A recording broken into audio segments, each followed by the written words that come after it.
ನಮಸ್ಕಾರ ಎಲ್ಲ ರೈತ ಬಂಧುಗಳಿಗೂ ಫಾರ್ಮರ್ಸ್ ಕಿಂಗ್ ಯೂಟ್ಯೂಬ್ ಚಾನಲ್ ಸ್ವಾಗತ. ನಾನು ನಿಮ್ಮ ಪವನ್. ನೋಡೋಣ ಮನಿ ಇವತ್ತು ಕೋಲಾರ ತರಕಾರಿ ಮಂಡಿ ಯೋಚನೆ ಮೇಲೆ ಅಂತ ನಾನು ಹಾಕೋ ರೇಟ್ಗಳು DNS ಸುರೇಶ್ ಅವರು ಮಂಡಿ ರೇಟ್ಗೆ ಮಾತ್ರ ಹಾಕೋದು.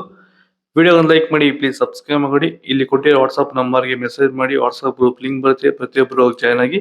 ಈ ವಿಡಿಯೋ ಎಲ್ಲ ಲ್ಯಾಂಗ್ವೇಜ್ ಎಲ್ಲ ಬರುತ್ತೆ ನೋಡಿ.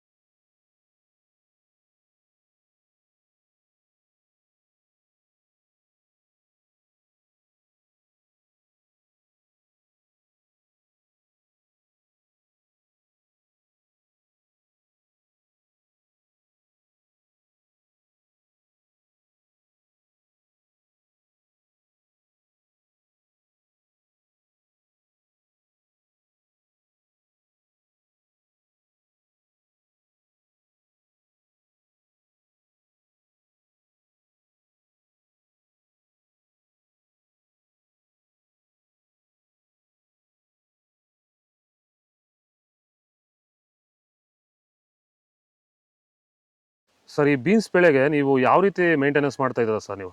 ಸರ್ ಸ್ಟಾರ್ಟಿಂಗಿಂದ ಅಷ್ಟೇ ಪ್ಯಾಂಟ್ ವೆಲ್ ಮತ್ತು ವೈರಿಗಾನು ಬೆಡ್ಗೆ ಮತ್ತು ಸ್ಪ್ರೇಗೆ ಅದೊಂದು ಸರಿ ಇದೊಂದು ಸರಿ ಸ್ಟಾರ್ಟಿಂಗ್ ಕೊಟ್ಕೊಂಡ್ಬರ್ತಾ ಇದ್ದೀನಿ. ಇದು ನಾನು ಟೊಮೊಟೊ ಆದಮೇಲೆ ಮತ್ತು ಸೌತೆಕಾಯಿ ಆದಮೇಲೆ ಇದು ಬೀನ್ಸ್ ಮೂರನೇ ಬೆಳೆ ನೋಡಿ. ಕೆಳಗಡೆಯಿಂದ ಮೇಲೆವರೆಗೂ ಒಂದೇ ಥರ ಕಾಯಿ ಬಂದಿದೆ. ಯಾವುದೇ ಕಾರಣಕ್ಕೂ ಫ್ಲವರ್ ಟಾಪ್ ಆಗಿಲ್ಲ. ಕಾಯಿ ಕ್ವಾಲಿಟಿ ಎಷ್ಟಾಗಿರ್ಬೋದು, ಸಖತ್ ಕ್ವಾಲಿಟಿ. ಮಾರ್ಕೆಟಲ್ಲಿ ಮಾರ್ಕೆಟ್ ಹೋಗಿದ್ದು ನಾನು, ನಮ್ಮದೇ ಟಾಪ್ ರೇಟು, ಯಾರ್ದು ಹೋಗಿಲ್ಲ ಸರ್, ನಮ್ಮದೇ ಟಾಪ್ ರೇಟ್ ಆಗಿದ್ದು. ನಮ್ಮದಷ್ಟು best quality plant well result ಯಾವುದಲ್ಲೂ ಬರಲ್ಲ. ತರಕಾರಿ ಎಲ್ಲ ಬೆಳೆಗೆ ಯೂಸ್ ಮಾಡ್ಕೊಬೋದು.